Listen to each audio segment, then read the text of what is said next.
Before we start, this video is brought to you by cdkdeals.com. CDK Deals is a website where you can buy cheap keys for games or Windows 10 key as well. Right now you can get a Windows 10 Pro key at around 13 euros, which is pretty good for the Pro version and not the normal one. Just find the product you want and apply my exclusive 20% coupon RE20. You can purchase securely with PayPal and then you get the key in your account and in your email as well. Once you've got the key, just go ahead and activate it. So if you want to help out and learn more, just go ahead and check the links down below.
With the announcement of Xiaomi Mi 11, the price of Mi 10T Pro was just way too good to not get it, of course for the specs that it has. In this video, I'm not gonna go into a lot of details about the phone, but more just some first impressions with the device. While unboxing it, I was pretty amazed by the quality that it had, and especially of how heavy it was. It weighs at around 200 grams.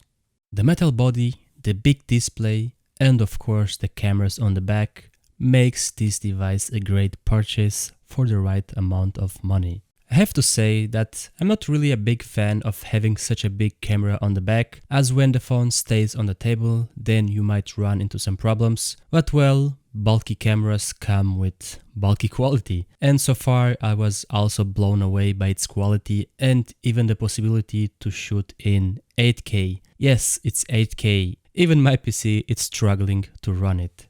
As for the pictures, the only way to take a picture in 108 megapixels is going on the Pro option, which the quality is really wow. But what is not so wow is the zoom, which I actually expected a little more. Sure, it has some zoom, but when you start losing quality when zooming more and more, then for pictures it might be okay, but shooting a video and then zooming, then well, don't really expect to have some 50x zoom with great quality.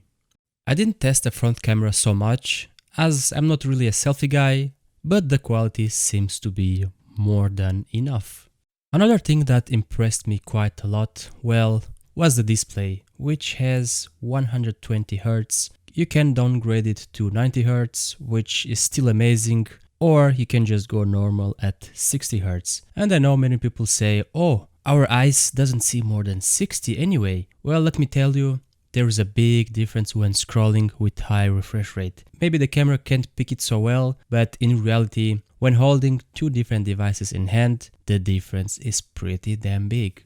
Overall, in my honest opinion, I think it's a steal not to get a device like this, as the price is more than reasonable and you really get a big, nice and powerful smartphone. I have a Galaxy Note 10, which was more expensive, and now looking at it, I feel like it's outdated.